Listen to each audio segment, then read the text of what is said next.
What? I asked, hurrying over. As I approached, I could see that in the center of the pile, Singh had found what appeared to be a portion of the alivened that was still, well, alivened. It sat up as I arrived, causing Singh to point a pistol at it. The creature was smaller now, and it was much more human-shaped. However, it was still made of crumpled up paper, and now that I was close, I could see that it had two beady, glass-like eyes. I frowned, looking at Singh. What's going on? I don't know, Singh said. Of course, I don't know a lot about alivening. It's dark oculary. Why? I asked, watching the 3-foot-tall paper man with suspicious eyes. Bringing an inanimate thing to life this way is evil, Bastille said. To do it, the oculator has to give up a bit of his own humanity and store it in a glass of alivening. That's what those eyes are made of. Shoot it, Singh. If you hit it in the eye, you may be able to kill it. The little paper creature cocked its head, quizzically staring down the barrel of the gun. I looked back at Bastille. They give up a bit of their own humanity? What does that mean? They let the glass drain them of things, Bastille explained. Things? That's specific. From the side, I could see Bastille narrow her eyes behind her sunglasses, staring at the little creature with suspicion. Human things, Alcatraz. Things like the capacity to love, protect others, and have mercy. Each time an oculator creates an alivened, he makes himself a little less human. Or at least, he makes himself a little less like the kind of human the rest of us would want to associate with. Singh nodded. Most dark oculators think that transformation is an advantage.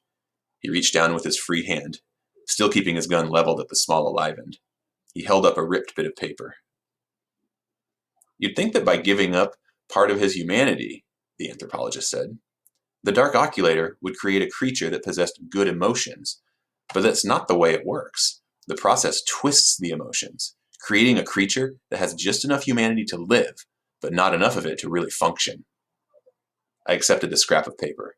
I could read the text. It appeared to be prose. The title line at the top right corner read, "The passionate fire of fiery passion."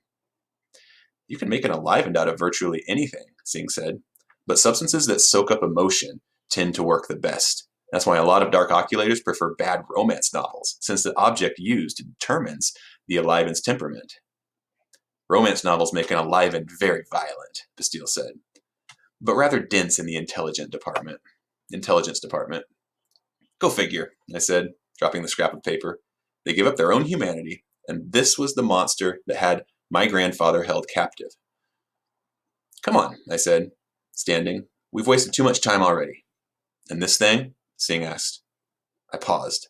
The alivened looked up at me, its paper face somehow managing to convey a look of confusion. I broke it somehow, I thought. I thought I'd killed it, but that's not the way my talent works. I don't destroy. Not when the talent is in full form. I just break and transform.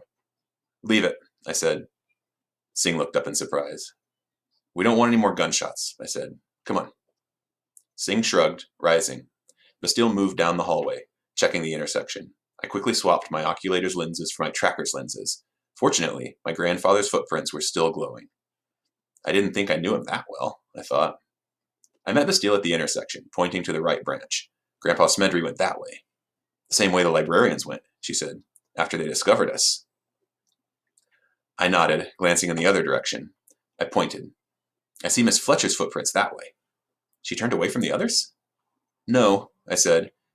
She didn't go with Grandpa Smedry from the dungeons. Those footprints I can see now are the original ones we followed, the ones that led us to the place where we got captured. I told you we were close to where we started. Bastille frowned. How well do you know this, Miss Fletcher? I shrugged.